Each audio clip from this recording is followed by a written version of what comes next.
키키홀릭 테니스입니다. 노박 조코비치는 2026년 현재 38살을 넘어서 39살을 향해 가고 있죠. 그는 말 그대로 테니스에서 모든 걸 다 이루는 선수입니다. 메이저 대회 통산 24번 우승, 마스터스 시리즈 최다 우승, 세계 랭킹 1위에 오른 기간만 400주를 훨씬 넘는, 한마디로 테니스 관련 통계를 모두 갈아치우고 테니스 역사에 가장 성공한 위대한 선수로 기록된 지 오래입니다. 자, 그런데 이런 의문도 들죠. 모든 걸 다 이뤘는데 도대체 뭐 때문에 선수 생활을 39살이 될 때까지 계속할까? 돈을 더 벌고 싶어서일까? 아니면 페더러 나달과 비교도 안 될 정도로 더 기록 격차를 벌리고 싶었을까? 그것도 아니면 자신보다 15살 넘게 어린 시너와 알카라스, 이 두 젊은 세대의 스타들을 한번 꺾어보겠다는 욕심일까요? 조코비치가 지난해 연말 이와 관련된 인터뷰를 했는데요. 여기서 놀라운 답을 얻을 수 있었습니다. 두바이에서 열린 글로벌 스포츠 서밋 행사였습니다. How have you been able to remain at the top of your game for so long? Well, I think it's first and foremost, is dedication, passion and love for tennis that has given me and granted me with all the most beautiful things that I have experienced in my life, in my career. And then tennis came as a sign of a destiny for me. You know, I was 4 or 5 years of age, and they were building 3 tennis courts in front of the restaurant business that my parents used to own. So it really came by accident, even though I don't believe in accidents, and you know, everything happens for a reason in life. 자, 조코비치는 테니스 변방이자 동유럽의 약소국인 세르비아 출신입니다. 1990년대 이른바 코소보 사태로 불리는 전쟁통에서 테니스를 배웠고요. 집안 경제 사정도 굉장히 좋지 않았는데요. 조코비치는 어린 시절 일찍 겪었던 역경을 통해 성장을 배웠다고 말했는데, 흔히 강철 같은 멘털의 대명사로 불리는 조코비치가 왜 이런 강력한 정신력을 갖고 있는지 설명이 되는 부분입니다. In the face of adversity, we grow the most. Do I wish that everybody goes through war in order for them to become mentally strong? No, of course not.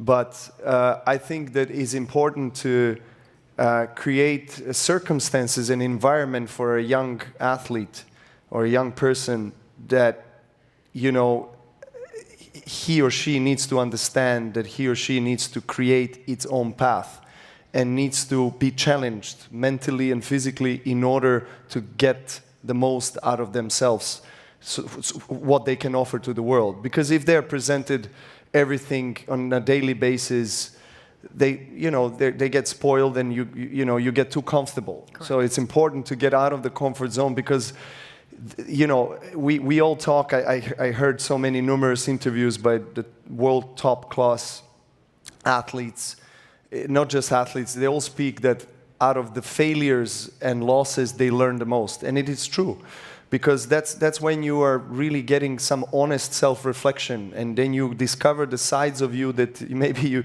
you not only that you didn't know existed, but you never want to encounter. So in the losses, for me, when I lose a match, even still today, I don't want to see anybody for a few hours or whatever. I just want to be by myself, because I need time to reflect on what just happened.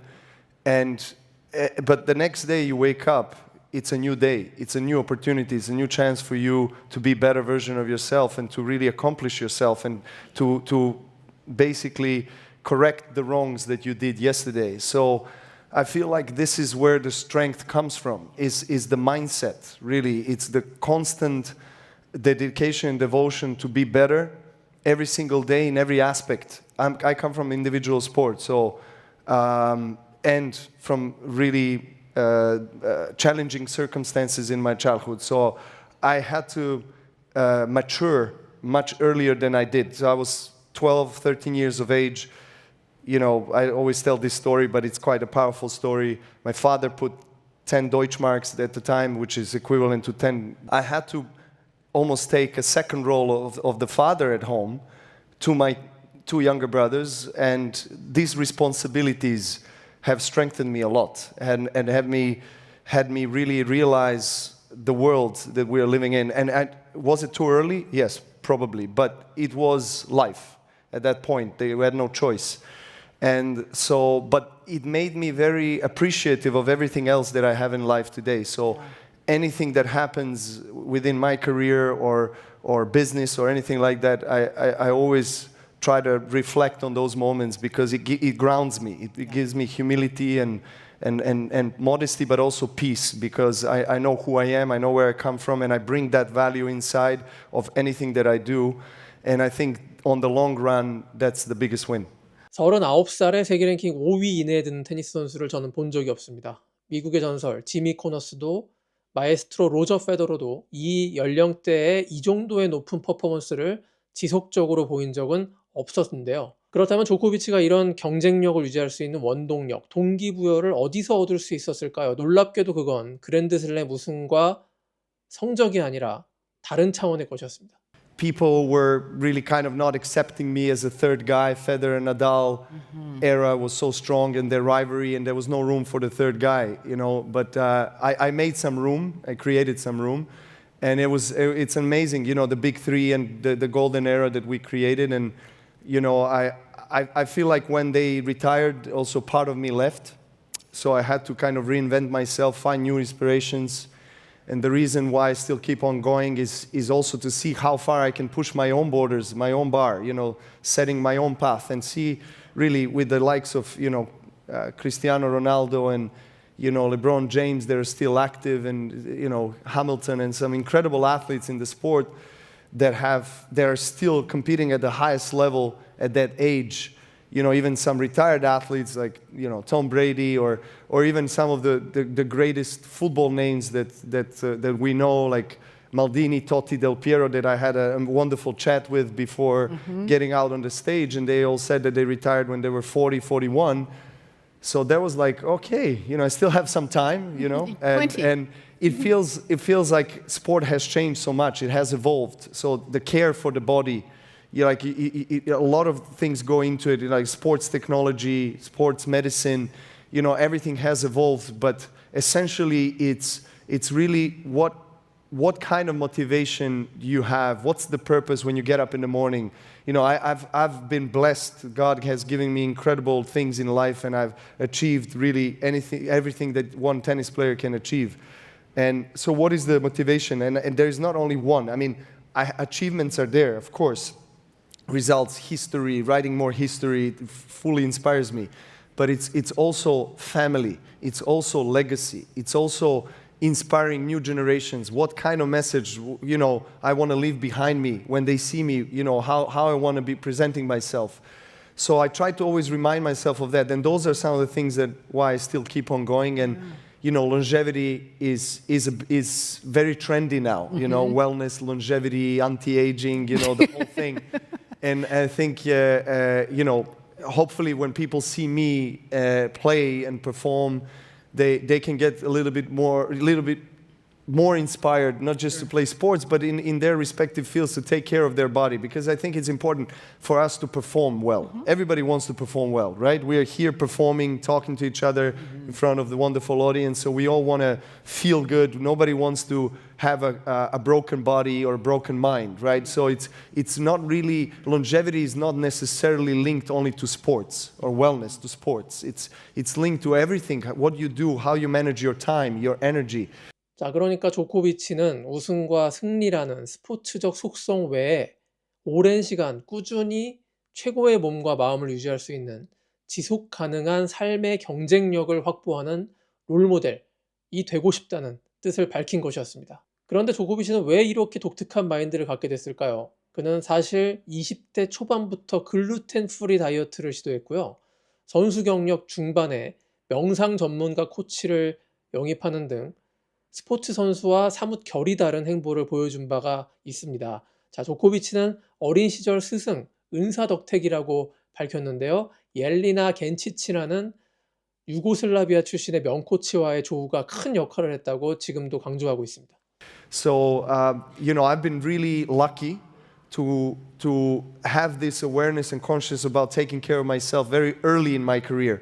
You know, my tennis mother that passed away, I like to call her my tennis mother, she gave me all the fundamentals, not just about tennis. When I was, you know, 8, 9 years of age, she would take me home to her house. We would listen to classical music. We would look at the videos. Then she would, of all the greats, men and women, tennis players, we would switch off, and then she would tell me, okay, now you have to visualize exactly every shot that you just saw and visualize yourself how you play that shot. And that's when I came across of, to visualization. I didn't know at the time what we were doing. She was not giving me names or terminology for it, but she taught me all the fundamentals, and she said, when you go back home, I want you in bed by that time, I want you to drink this, you don't drink that, you eat that, you take care how you treat your parents, the grades in the school. So it was a very holistic, multidisciplinary approach. How long do you plan to play? Have you thought about that? And where do we go from there?